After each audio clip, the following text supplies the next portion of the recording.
Estamos desarrollando la serie El fruto del Espíritu basada en Gálatas 5:22, que dice: mas el fruto del Espíritu es amor, gozo, paz, paciencia, benignidad, bondad. Todas estas son cualidades que encontramos en la vida del Señor Jesucristo. En la lista de Gálatas 5:22, la siguiente cualidad es fe, o como algunas versiones traducen correctamente, fidelidad. No es solamente lo que creemos, sino cómo vivimos y qué es lo que hacemos como resultado de aquello que creemos. Durante toda mi vida yo soñaba con ir al Parque Nacional de Yellowstone, y hace algunos años atrás pude realizar ese sueño. ¿Saben lo que yo quería ver más que ninguna otra cosa en ese parque? Quería ver al famoso geyser conocido como el Viejo Fiel. Durante mi niñez y juventud había escuchado de él y quería ver ese majestuoso geyser, no solo en las postales, sino personalmente. Y desde la ventana de nuestro cuarto en el rústico alojamiento en el cual nos quedamos en el parque, podíamos verlo. En ese parque hay muchos otros geyseres, y algunos de ellos tal vez sean más espectaculares que el Viejo Fiel, pero ninguno se le compara. ¿Por qué? Porque cada 65 minutos exactamente erupciona. Y uno puede ver esa gruesa columna de candente agua y vapor elevarse hasta casi 70 metros de altura. Es un espectáculo impresionante, digno de verse y exacto. Cada 65 minutos el Viejo Fiel saldrá magnífico desde las entrañas de la tierra. Permítame decirle que la fidelidad es una cualidad que todos admiramos o debemos admirar. Lo interesante es descubrir que Dios no solo la admira, sino que la requiere. Requiere que los mayordomos o administradores sean fieles. Y realmente no importa qué habilidades tenga usted, o que sea muy inteligente, o que tenga una gran personalidad, o cuán duro trabaja, si alguien no puede confiar en usted, usted no es tan bueno como parece. Ahora, ¿qué es fidelidad? Es integridad, honestidad, lealtad, confiabilidad. Uno puede depender de una persona fiel. Si en el grupo social o en la iglesia a la cual usted pertenece yo pidiera que escribiera una carta a 5 personas en las cuales confía, en las cuales puede depender por completo, ¿recibiría usted una de esas cartas? Piénselo. ¿Es usted una persona fiel? ¿Pueden los demás depender de usted? Si no es así, con todo respeto le voy a decir algo, y espero que no se enoje conmigo por eso. Si los demás no pueden confiar en usted, no pueden depender de usted, usted no es tan valioso como se imagina que es. Y esto es cierto para cualquier persona que carece de esta característica llamada fidelidad.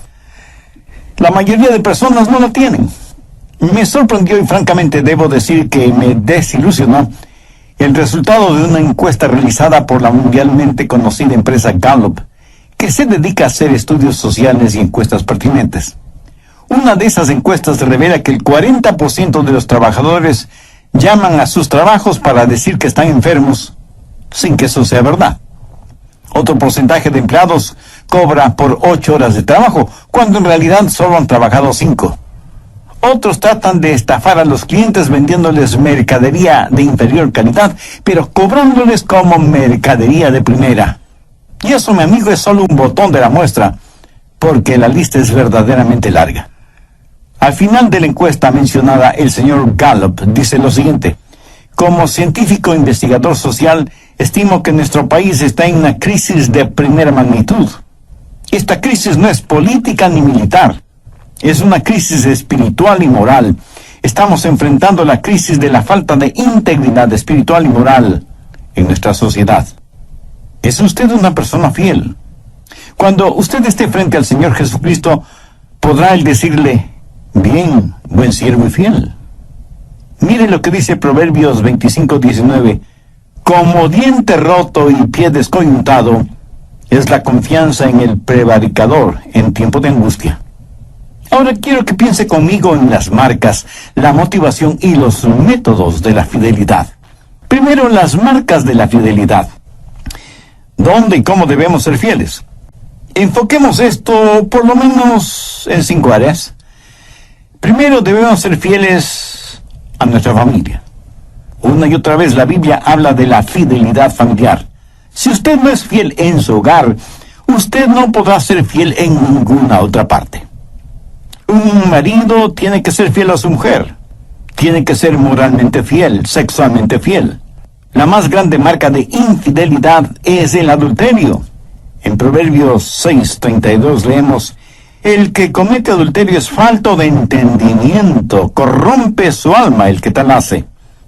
Yo oro y anhelo que usted sea espiritual y moralmente fiel con su cónyuge. Pero escúcheme atentamente. Usted no tiene que ser físicamente infiel para que sea infiel a su cónyuge.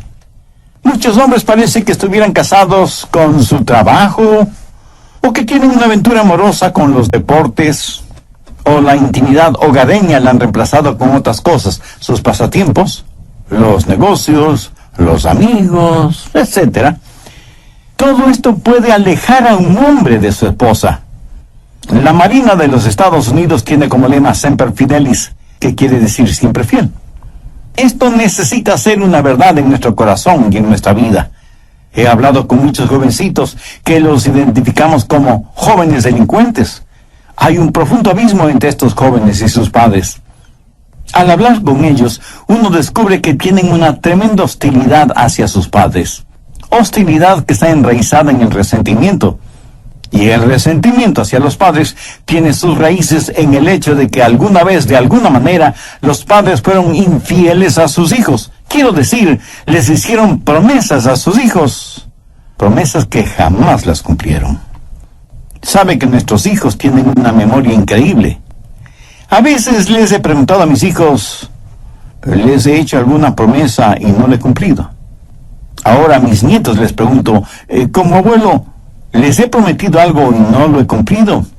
Y una de mis nietas respondió, sí, abuelito, pero sabemos que no fue tu culpa. Los muchachos recuerdan cosas que quisiéramos que olviden y olvidan cosas que quisiéramos que recuerden. Bueno, sería para muchos de nosotros el preguntar a quienes amamos, ¿he sido fiel? He prometido algo y no lo he realizado. Y si es necesario, pida perdón y haga lo necesario para cumplir lo prometido. Hay muchas amarguras y resentimientos en el corazón de muchos jóvenes y jovencitas, y en muchos casos será usted, como padre o como madre, que ha sido infiel. Hay otra área en la cual necesitamos ser fieles: el dinero, las finanzas. Busque Lucas 16:10. El que es fiel en lo muy poco, también en lo más es fiel. ¿Qué haría usted si tuviera $1,000,000?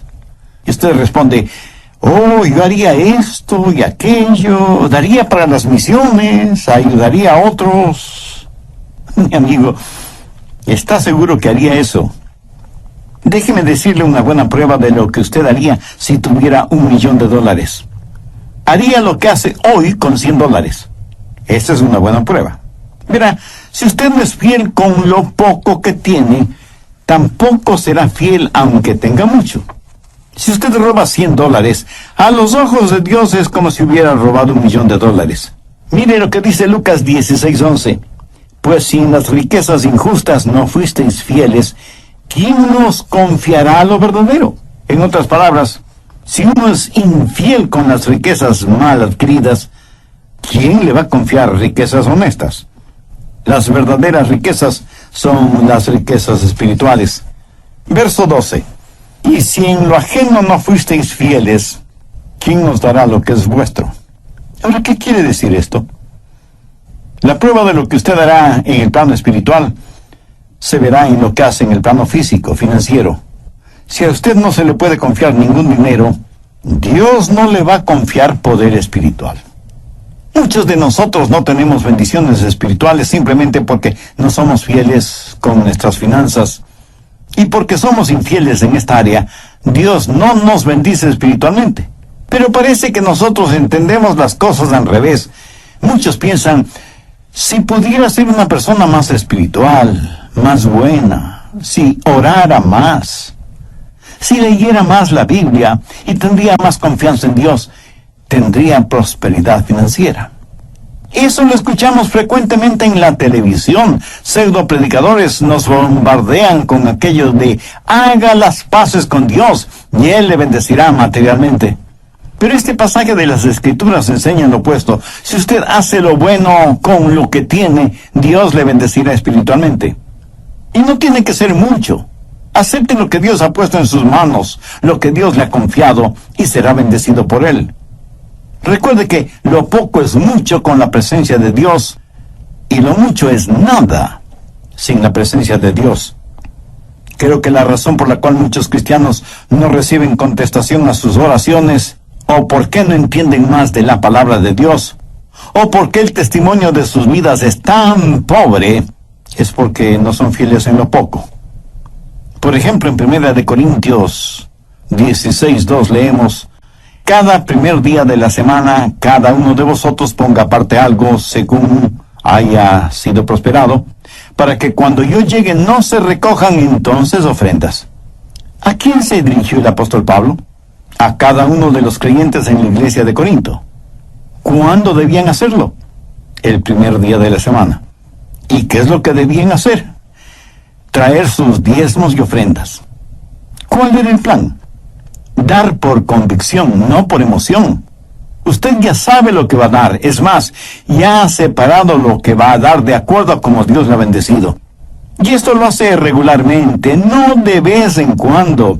Da con fidelidad. Si Dios le ha dado mucho, usted lo mismo hará. Si Dios le ha dado poco, su ofrenda será pequeña. Pero aquí lo que se resalta no es lo mucho o lo poco que damos, sino la fidelidad con que damos. Yo estoy convencido que a cualquier persona o iglesia que es fiel en lo material, Dios le bendecirá con increíble poder espiritual. Veremos a personas venir a Jesús. Veremos a almas que se salvan. Mi amigo, el dinero no es lo importante.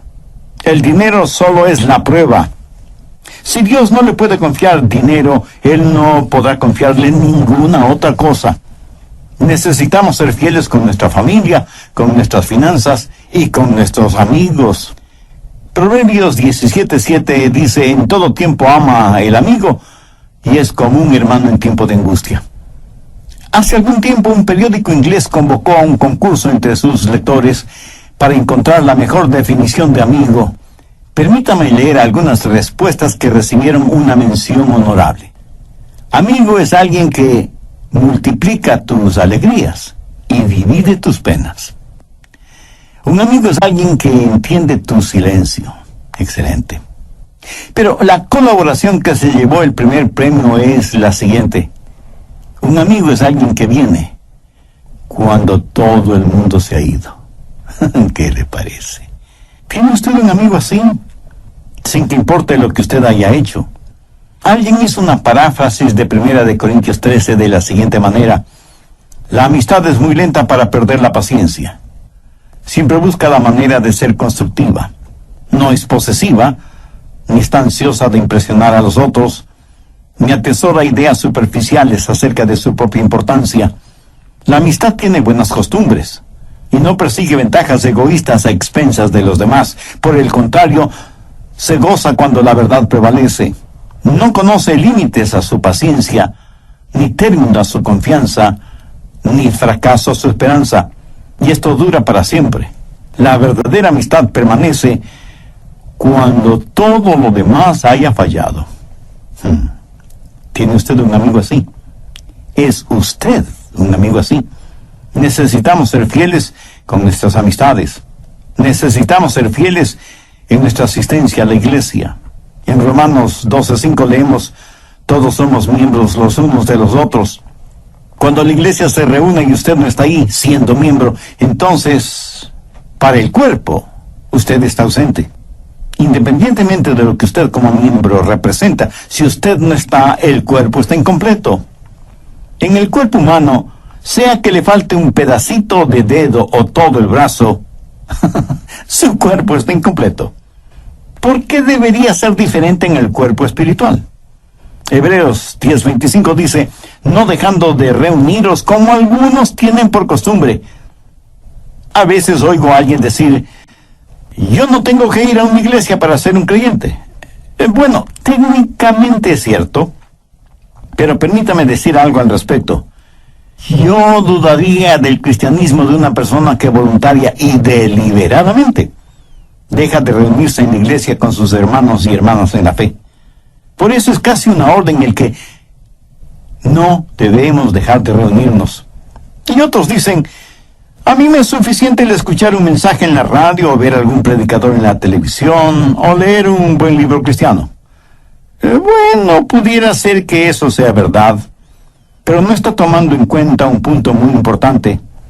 Usted no va a la iglesia únicamente por lo que pueda recibir. Usted va a la iglesia por lo que pueda dar. Y aquí no estoy pensando en términos financieros ni económicos, sino exclusivamente espirituales. Veamos Hebreos 10:25 en su totalidad. No dejando de reuniros como algunos tienen por costumbre, sino exhortándoos. Y tanto más cuando veis que aquel día se acerca. Yo no tengo que hacer énfasis ni explicar que estamos viviendo en días peligrosos y engañadores. Por eso nos debemos los unos a los otros una fidelidad bien entendida, aunque no le expliquemos con palabras. ¿Han notado cuán fieles podemos ser en cosas pasajeras, superficiales, que no dejan ningún beneficio de inventario? A veces somos más fieles seguidores de nuestros equipos deportivos favoritos que lo que somos a la iglesia que pertenecemos. En el libro de récords de Guinness está el nombre de un hombre que fielmente ha asistido a todos los campeonatos mundiales de fútbol, soccer, en cualquier país en que se haya celebrado. Pero cuando la esposa e hijos piden ir de vacaciones a la playa, o a la montaña, o a la selva, surgen 1000 problemas y dificultades. Algunos ciertos, otros inventados. ¿Cuál es su disculpa para su falta de fidelidad hacia Dios? ¿Qué quiere decir con eso de que no tiene tiempo?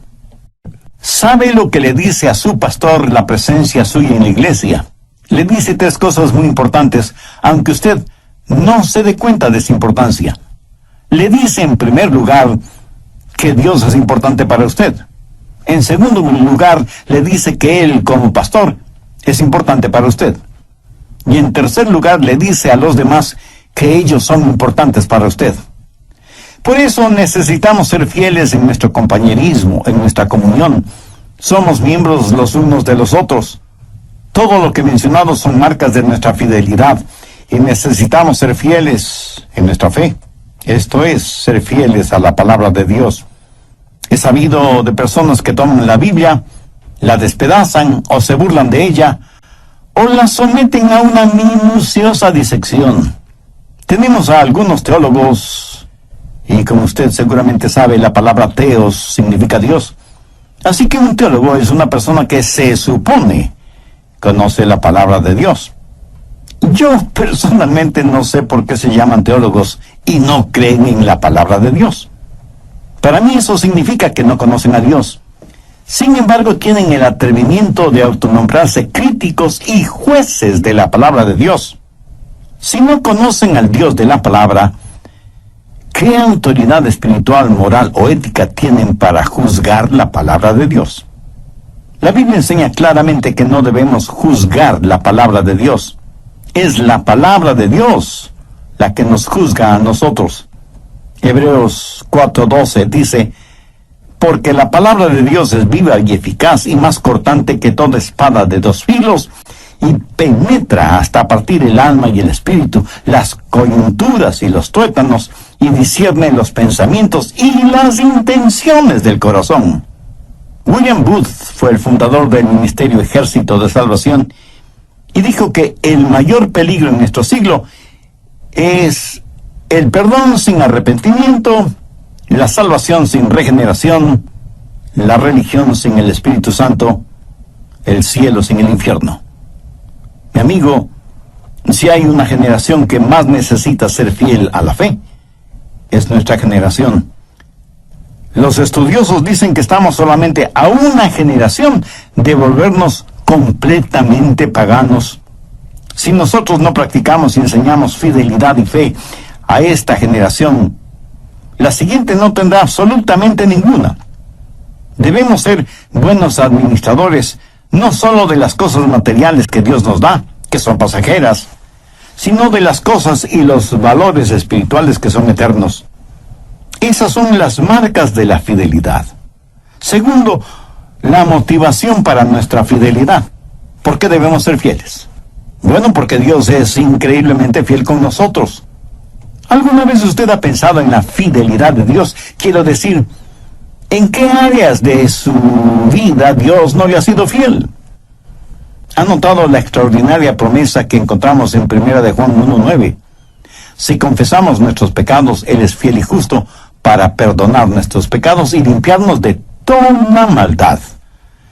¿Qué sucedería si usted no estuviera seguro del perdón de Dios? ¿Se puede imaginar eso? Suponga que usted ha cometido un pecado y se acerca a Dios y le dice, Dios, perdóname. Ahora, suponga que usted no sabe si Él le perdonó. ¿No sería eso algo absolutamente triste? En cambio, qué gran gozo es el saber que si confesamos nuestros pecados, Él es fiel y justo para perdonar nuestros pecados y limpiarnos de toda maldad. Pero no solo eso. Mire lo que Pablo dice en 1 Corintios 10:13. No nos ha sobrevenido ninguna tentación que no sea humana, mas fiel es Dios, que no os dejará ser tentados más de lo que podéis resistir, sino que dará también juntamente con la tentación la salida, para que podáis soportar. Este mundo sería un lugar terrible si usted supiera que solo hay fuerzas negativas y el poder de Satanás y la atracción sexual y todas esas cosas sin tener la promesa de victoria. Sería trágico solo el saber que existe algo enormemente malévolo y que usted es incapaz de vencer. Pero gloria y gracias sean dadas a Dios. Yo me levanto cada mañana teniendo la absoluta seguridad de la fidelidad de Dios y que Él me cuidará y me guardará. Y no faltará quien me pregunte, pastor, ¿y qué si el diablo le atrapa y le saca de las manos de Dios? Permítame responder esa pregunta con las palabras de Pablo en 1 de Tesalonicenses 5, los versos 23 y 24.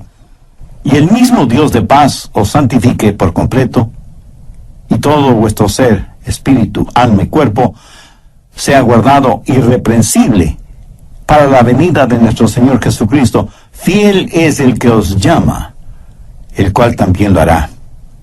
Mi amigo, si Dios ha sido tan fiel conmigo, entonces yo necesito retribuir esa fidelidad, y la única forma de hacerlo es siendo fiel a Dios. Escúcheme, Dios quiere mi fidelidad, no mi adulo. Adulamos a los seres humanos porque queremos conseguir algo de ellos para nuestro beneficio personal. Somos fieles a Dios no porque queremos que nos dé algo, sino sencillamente porque le amamos. Mi fidelidad no es para conseguir algo, sino para tener compañerismo, comunión con Él. Tercero, la metodología de la fidelidad. ¿Cómo podemos ser fieles? Bueno, primero siendo fieles en las cosas pequeñas. Volvamos a Lucas 16:10. El que es fiel en lo muy poco, también en lo más es fiel. Las cosas grandes son hechas de muchas cosas pequeñas. Por ejemplo, nuestro cuerpo está compuesto de muchos miembros. Esos miembros a la vez están compuestos de células, y las células están compuestas o formadas por moléculas, y la estructura molecular tiene una estructura atómica. ¿Piensa que ahí termina esa cadena? No. La estructura atómica contiene diminutas partículas que pueden ser divididas. ¿Lo entiende? Todo lo que es grande está compuesto de cosas pequeñas. Aún el vasto océano no es más que un conjunto gigantesco de gotas de agua. Ahora piense en las épocas, en las edades, en las centurias. El milenio está compuesto de siglos. Los siglos están compuestos de años, los años están compuestos de meses, los meses están compuestos de semanas, las semanas de días, los días de horas, las horas de minutos, los minutos de segundos, y aún los segundos están compuestos de centésimas o milésimas de segundo. Todo lo grande está compuesto de cosas pequeñas, y así mismo en nuestra vida. Toda nuestra vida no es cuestión de una o dos decisiones grandes. Es lo que nos sucede diariamente. Es la honestidad, las sonrisas, las bondades, el calor humano, la integridad. El que es fiel en lo muy poco, también en lo más es fiel. Como lo puede ver, son las cosas pequeñas las que verdaderamente cuentan. Mi esposa alguna vez me dijo: Adrián, no me casé contigo por tu apariencia.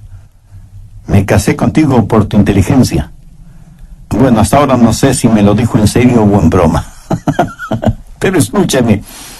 Son las cosas pequeñas las que realmente hacen la diferencia. Cuando usted es fiel en las cosas pequeñas, como invariablemente la noche sigue al día, usted será fiel en las cosas grandes. Porque la única manera de tener cosas grandes es por medio de las cosas pequeñas. Piensa en David, el hombre conforme al corazón de Dios. Antes de que David fuera rey, él fue pastor. Cuidaba los rebaños de su padre antes de poder cuidar toda una nación. Antes de matar a Goliat, había matado a un oso y a un león, y porque él fue fiel en las cosas pequeñas, él pudo ser fiel en las cosas grandes. Un gran evangelista de épocas pasadas solía decir: la regla que gobierna mi vida es esta: cualquier cosa que oscurece mi visión de Cristo, o que me quite el deseo de estudiar la Biblia, o que invada mi vida de oración, o que haga difícil mi labor cristiana, es negativa para mí, y por lo tanto, como cristiano, debo huir de eso. Padres, ¿saben lo que necesitan saber? No mande a sus hijos a la iglesia. Vaya usted con ellos a la iglesia. El domingo no les dé dinero para la ofrenda. Enséñeles a que usen del dinero que usted les da semanalmente. Que aprendan a diezmar y ofrendar con lo que ya es de ellos. Por pequeña que sea la ofrenda de ellos ahora, cuando sean profesionales no tendrán ningún problema dando en grande. Enséñenles a ser fieles en las cosas pequeñas y le aseguro que ellos serán fieles en las cosas grandes. Pero hay algo más. Sea fiel en las cosas secretas. Lo que usted es en la oscuridad, nadie más, excepto Dios, lo sabe. Ahora escúcheme bien. Lo que usted es a solas, eso es lo que usted es.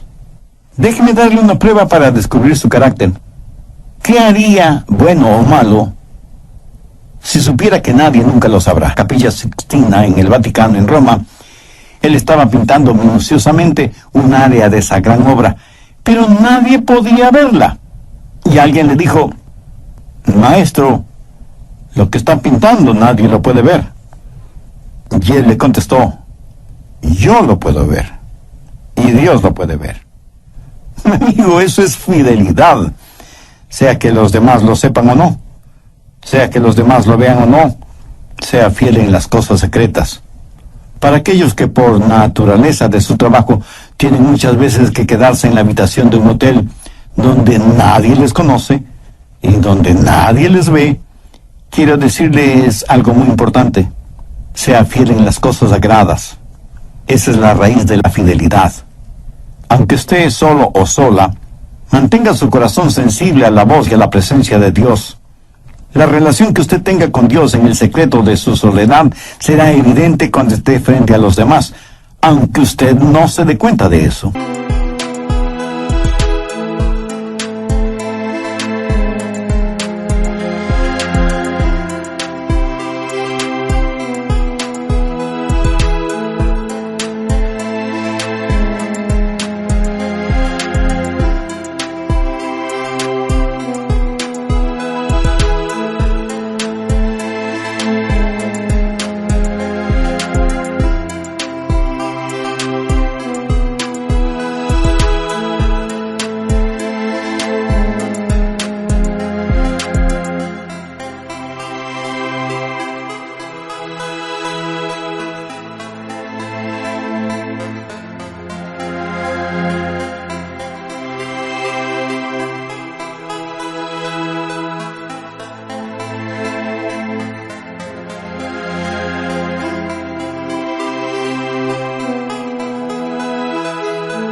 En 2 Timoteo 4, los versos del 6 al 8, tenemos el extraordinario consejo que Pablo le dio a su hijo espiritual, el joven Timoteo.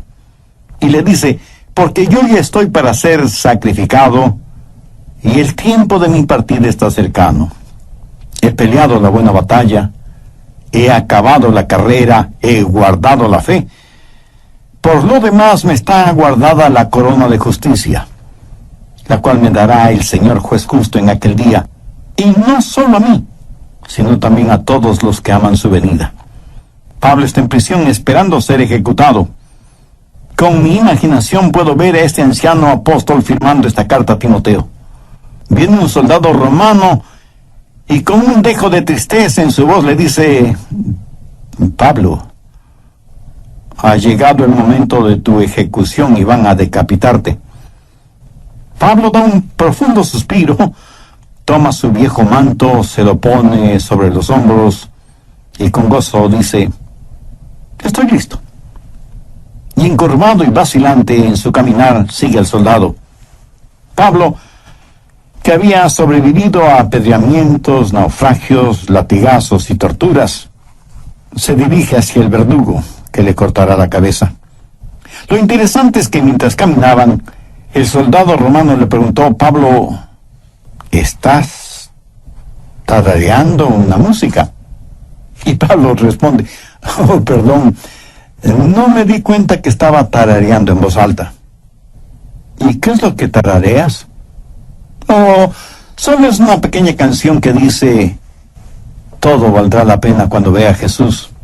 Y el soldado, sorprendido o admirado, le dice: Pablo, ¿sabes que eres un individuo extraño? ¿Acaso no tienes miedo de morir? Y Pablo, sonriendo, le responde: no, mi amigo, ya estoy acostumbrado. ¿Que ya estás acostumbrado? ¿Y qué quieres decir con eso? Simplemente que muero a diario. Y el soldado dice: pues ahora te entiendo menos. Y llegan a donde está el verdugo. Hacen que Pablo se arrodille y ponen su cabeza sobre un grueso tronco de madera cubierto con sangre seca, señal de que otros antes habían sido decapitados. Y el guardia le pregunta: Pablo, ¿quieres decir algunas palabras finales? Y Pablo dice: sí, Jesucristo es el Señor. El verdugo deja caer con fuerza su gigantesca hacha. Hay un sonido seco y la cabeza del apóstol rueda por el suelo. La siguiente escena me la imagino en el cielo. Pablo, mirando el rostro de Jesucristo, le dice: Señor Jesús, yo no fui importante, ni influyente, ni rico. De hecho, ni siquiera soy atractivo, ni tengo una voz carismática, ni una personalidad agradable. Pero, Señor, he peleado la buena batalla, he acabado la carrera.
He guardado la fe.